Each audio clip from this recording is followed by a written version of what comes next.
Bapak-bapak dan ibu-ibu sekalian, sebagaimana tadi disampaikan oleh Bapak Bupati, kita baru saja kehilangan salah satu tokoh terbaik kita, Buya Syafi'i Ma'arif. Beliau adalah Ketua Umum Pimpinan Pusat Muhammadiyah tahun 1998 sampai dengan 2005. Ketokohannya, keilmuannya, kalau di bidang keilmuan insya Allah bertarafnya internasional. Kalau nggak salah 3 tahun Buya Syafi'i Ma'arif menjadi profesor tamu di Malaysia. Seminar-seminar internasional juga luar biasa banyaknya. Ketokohannya di lingkungan lintas agama, lintas suku, bangsa dan lain sebagainya. Tadi Pak Bupati sudah menyampaikan, Pak Presiden itu dibelain dari Jakarta terbang ke Jogja, khusus acaranya tunggal, khusus untuk melakukan takziah melepas Buya Syafi'i Ma'arif yang terakhir. Kemudian juga Kapolri hadir, kemudian beberapa menteri juga hadir, ya. Itu menunjukkan sesuatu yang luar biasa, termasuk tadi betul itu yang disampaikan Masjid Gede Kauman itu seumur-umur, karena saya tanya kepada ketua takmir masjidnya, pernah enggak sebelumnya masjid ini dimasuki oleh non-muslim? Jawabannya belum pernah. Kemarin ini dimasuki oleh mereka yang beragama Kristen, Katolik, Hindu, Buddha, datang ke situ untuk memberikan penghormatan terakhir untuk Buya Syafi'i Ma'arif, ya. Buya Syafi'i Ma'arif kalau dari segi ketokohannya luar biasa, insya Allah banyak orang yang kenal dengan itu.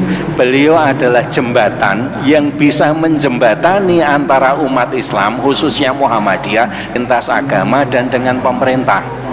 Ketika politik kemarin agak memanas, politik aliran dan lain sebagainya, banyak yang kemudian apalagi pasca pilpres itu, ya, yang kemudian menjadi terkotak-kotak. Buya Syafi'i Ma'arif tampil untuk bisa menjembatani hubungan baik antar agama, termasuk juga hubungan dengan pemerintah.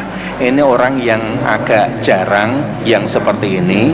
Bahkan karena untuk menjembatani ini, tidak sedikit warga Muhammadiyah yang tempo hari agak sinis, ya, agak mencemooh Buya Syafi'i Ma'arif. Tetapi dari lubuk hati yang paling dalam, beliau ini adalah orang yang luar biasa.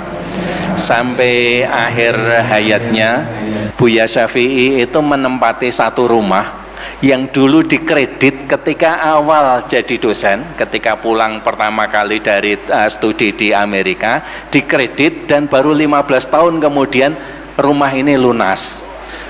Dan setahu saya rumahnya belum pernah direhab, ya, belum ada pengembangan dari rumah itu. Buya Syafi'i Ma'arif sampai akhir hayatnya nggak punya pembantu, ya, luar biasa. Kemana-mana jarang pakai sopir, selalu nyoper sendiri, ya, tentu sebelum masa udzur, ya. Setiap pagi, hampir setiap pagi itu sepedaan. Kalau makan ya biasa di angkringan, kalau tidak angkringan ya di warung bakso pinggir jalan bersama dengan rakyat yang lain. Dan ini sesuatu hal yang luar biasa.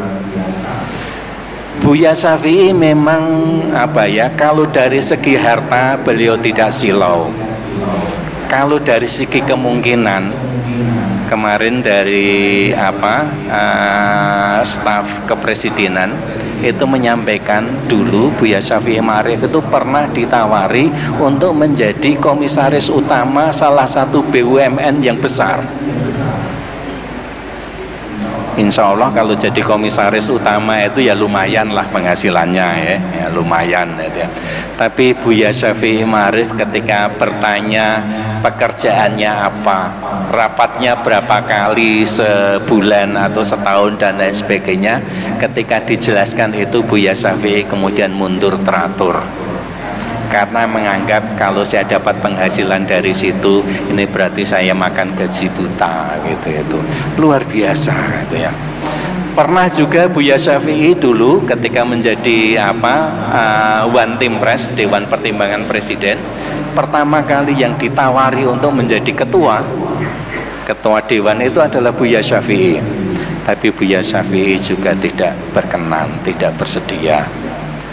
terakhir ketika Buya Syafi'i Ma'arif meninggal dunia, sebenarnya Buya Syafi'i Ma'arif itu punya hak untuk dimakamkan di Taman Makam Pahlawan Kalibata, karena beliau pernah mendapatkan penghargaan penghargaan Mahaputra Utama. Ya, punya penghargaan itu sehingga berhak untuk dimakamkan di sana. Kemarin juga dari Istana Kepresidenan mengingatkan kita di PP Muhammadiyah, Buya Syafi'i punya hak di sana. Tapi Buya Syafi'i Ma'arif ingin bahkan di akhir hayatnya, setelah kematiannya, itu selalu bersama-sama dengan rakyat, selalu bersama-sama dengan warga Persyarikatan Muhammadiyah. Beliau memilih, beliau berwasiat untuk dimakamkan di makam Muhammadiyah di Donomulyo, Nanggulan, Kulon Progo. Ini sesuatu yang luar biasa bagi teladan dari Buya Syafi'i Ma'arif. Dan ini keteladanan kesederhanaan dari beliau, dari segi kualitas intelektual, kualitas pribadi, lintas agama dan lain sebagainya, beliau adalah tokoh utama. Tapi dari segi kesederhanaannya, mungkin orang tidak ngira kalau beliau ini adalah tokoh, karena yang dia miliki hanya biasa-biasa saja. Tapi mungkin juga begini, ini salah satu karakter dari orang Muhammadiyah. Orang Muhammadiyah itu kan melihat kehidupan dunia, ya, melihat kehidupan dunia itu kan seperti apa yang disampaikan oleh Allah Subhanahu wa taala di dalam Quran surat Al-Hadid ayat 10. I'lamu annamal hayatad dunya la'ibun wa lahwun. Ketahuilah bahwasanya sesungguhnya kehidupan dunia ini adalah permainan dan sendaguro.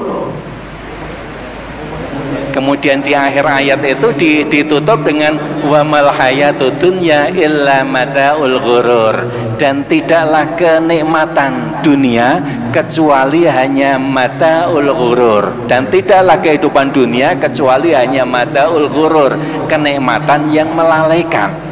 Ini bagi Muhammadiyah betul-betul menjadi salah satu doktrin yang luar biasa, yang kemudian menyebabkan, ini saya kira salah satu kunci ya, kenapa amal usaha Muhammadiyah sekarang berkembang pesat di mana-mana.